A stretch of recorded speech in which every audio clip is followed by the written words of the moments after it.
আসসালামু আলাইকুম রহমতুল্লাহ। বর্তমান বাংলাদেশের প্রেক্ষাপটে একটা সামান্য অ্যানালাইসিস এবং নেক্সট 12 মান্থস অর্থাৎ ১ বছরের একটি নির্দেশনা আমার ব্যক্তিগত অ্যানালাইসিস থেকে। শক্তি, স্ট্রেংথ, বৃহৎ ও শৃঙ্খলাবদ্ধ সরকারি প্রশাসন ও নিরাপত্তা বাহিনী দ্রুত নির্দেশনা বাস্তবায়ন করতে পারে। শক্তি ২, সংখ্যাগরিষ্ঠ সংসদীয় আসন থাকায় আইন প্রণয়ন ও বাজেট পাস করতে বাধা নেই। শক্তি ৩, ডিজিটাল সেবা, এনআইডি, ই-প্রকিউরমেন্ট, রাজস্ব আদায়ের দক্ষতা বাড়াচ্ছে।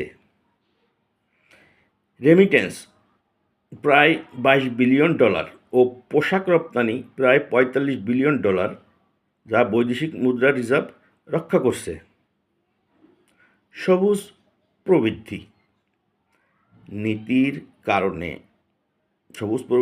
কারণে আন্তর্জাতিক জলবায়ু তহবিল পাওয়ার সম্ভাবনা বাড়ছে। দুর্বলতা, সরকারি ঋণের সুদ পরিশোধ ইতিমধ্যে রাজস্বের 30% প্লাস, নতুন প্রকল্পে অর্থায়নের সুযোগ সীমিত। দুর্বলতা ২, ব্যাংকিং খাতের খেলাপি ঋণ ৯ থেকে 10%, বেসরকারি ঋণ প্রবাহ কমছে।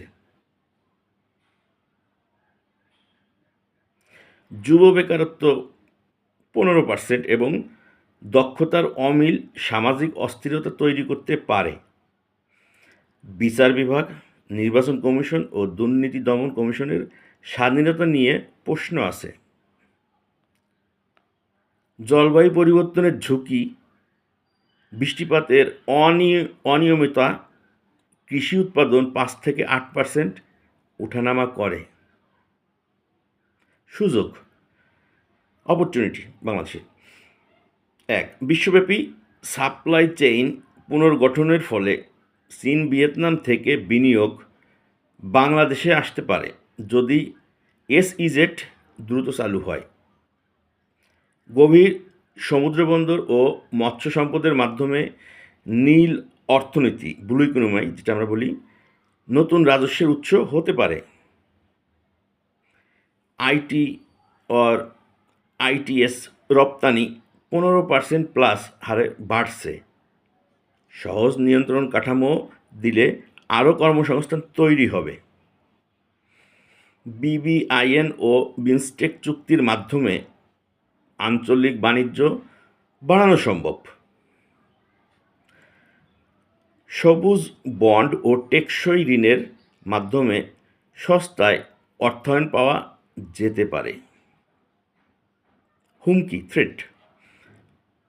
থ্রেটের এক হচ্ছে বিশ্ব বাণিজ্য মন্দা ও নতুন শুল্ক আরোপ হলে জিডিপি প্রবৃদ্ধি ১ থেকে ১.৫% কমতে পারে। এলএনজির দাম বাড়লে বৈদেশিক মুদ্রার ভারসাম্য ও ভর্তুকি ব্যয় বাড়বে। এলএনজির দাম বাড়লে রাজনৈতিক অস্থিরতা, ছাত্র আন্দোলন, বিরোধী দলের বয়কট বিনিয়োগকারীদের আস্থা কমাতে পারে। রোহিঙ্গা শরণার্থী সমস্যা বাজেটে চাপ সৃষ্টি করছে এবং চীন ভারত সম্পর্ক জটিল করছে।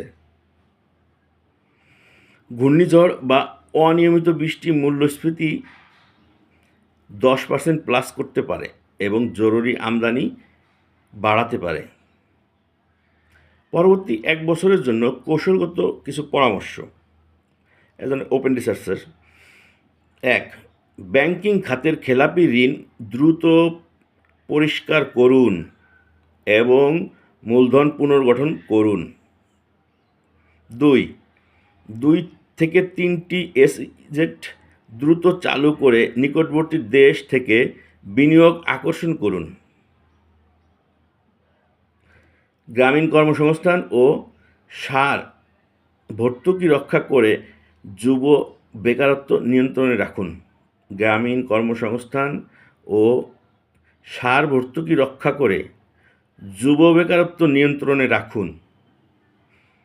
4. অন্তত একটি সবুজ বন্ড ইস্যু করে জলবায়ু প্রকল্পের জন্য নতুন অর্থের উৎস তৈরি করুন। 5.